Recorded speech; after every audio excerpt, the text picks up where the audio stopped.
Welcome back once again, all of my low carb friends, and for those of you who are here for the first time, welcome. Today I have another very easy, very delicious keto meal recipe for you. Today I am going to show you how to make a quick, simple keto chicken pot pie. Now you might have seen on my channel that I do already have a chicken pot pie recipe, but that recipe contains almond flour. So this recipe is quicker, it's easier. In my opinion, it tastes better and it contains no almond flour. So all of you who have nut allergies or just want to stay away from nuts altogether, you can enjoy this chicken pot pie with no problems. And if you're not a chicken fan, you can always change out the meats and the vegetables and mix things up a bit however you want. You can put pretty much any filling you want in this pot pie. It will always turn out delicious. So if you want a printable version of this recipe, you can check out my website at janetsdeliciouslowcarbkitchen.com. You can find a printable version of this recipe and other goodies there for you. And if you're new to the channel and you want to see lots of easy, delicious, low-carb keto recipes, make sure you click that subscribe button and click the notification bell that's right next to the subscribe button. That way you can be notified every time I put out videos, at least every Wednesday and Saturday. And if you'd like to help support the channel, make sure you scroll down in the description of the video. You'll see some affiliate links. Anytime you purchase anything using those affiliate links, a small portion of your purchase will go to me and help support the channel. So while you do all that, let's get cooking.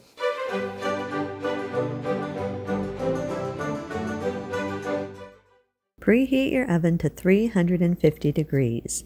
Lightly spray the bottom and the sides of a 9-inch pie pan, then set it aside for just a minute. In a large mixing bowl, combine 140 grams or around 1 1/4 cups of coconut flour, 2 grams or a half teaspoon of xanthan gum or psyllium husk powder.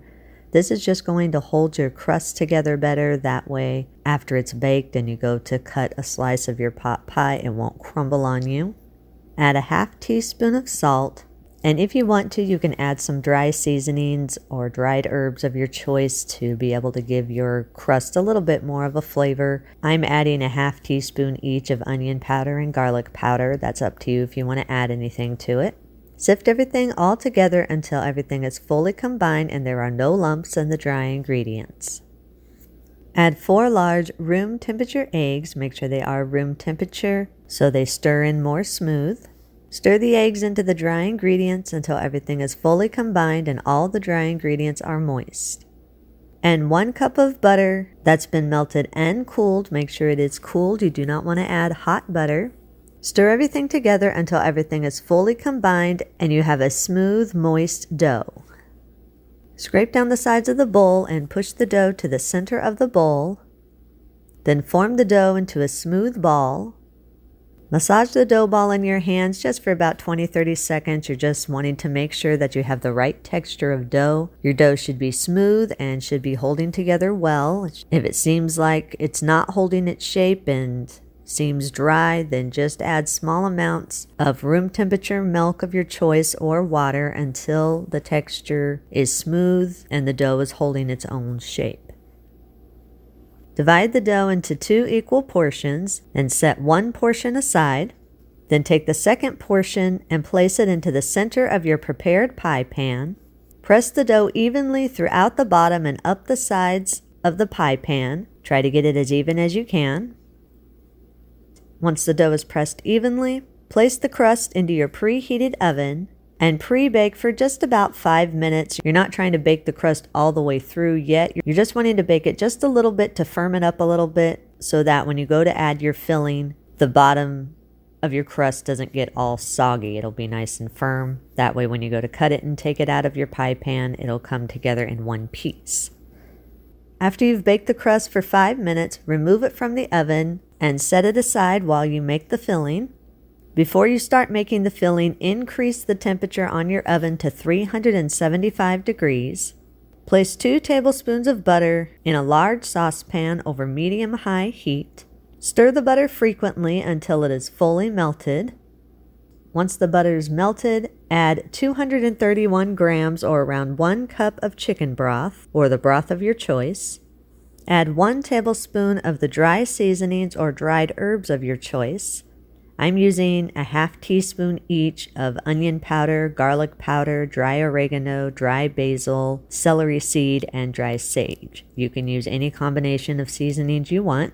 Add salt and pepper to your personal taste. Stir everything all together until it's fully combined. Then bring the mixture to a low boil. Once the mixture has come to a low boil, reduce the heat to medium-low and add 4 ounces or around a half cup of cream cheese. Stir the cream cheese frequently for about 10 to 15 minutes or until the cream cheese is fully melted and the mixture is smooth and slightly thickened. Make sure that you almost continuously stir the cream cheese. You do not want your mixture to scorch on the bottom, so very, very frequently make sure you are stirring the cream cheese together. Once the cream cheese is melted and you have a smooth, slightly thickened, basically kind of like a gravy, then turn off your heat and leave the pan on your warm burner. Then fold in 1 pound of cooked chicken that's been shredded or chopped. Stir the chicken until it's fully coated with the gravy. Add 14 ounces or around 1 3/4 cup of the cooked mixed vegetable of choice. Right now, I just did a can of mixed vegetables, but it's not a keto-friendly mixed vegetable. So normally, I would use a mix of carrots, green beans, celery, and jicama, but you can use any combination of mixed vegetables of your choice. Just make sure they are already cooked. Stir the vegetables in until everything is fully combined. Then leave the pan on the warm burner while you shape the top crust. To shape the top crust, line a clean work surface with parchment paper. Then place your second portion of dough in the center of the work surface. Press or roll the dough out to a 9-inch circle. Then set that aside for just a second.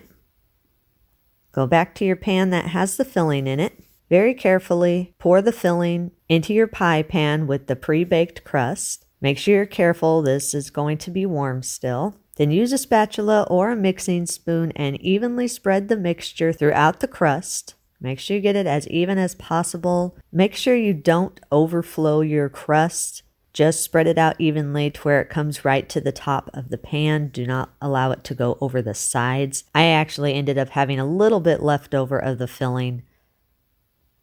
So once the filling is evenly spread, take your top crust and keep the paper attached to it. Then carefully place the top crust over the filling and remove the parchment paper. If your crust breaks up a little bit, it's okay. Just use your fingers and press it back together. Press the edges of the top crust together with the bottom crust and dampen your fingers just slightly to seal the edges all together.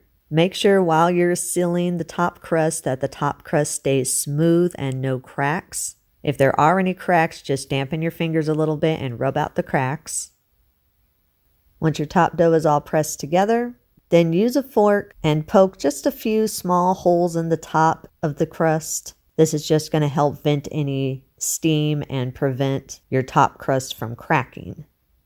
Then take a pie shield or some foil and cover the edges of the crust. This is going to help avoid over browning your crust. If you don't cover it, then the edges of your crust are going to get extra brown and possibly burnt.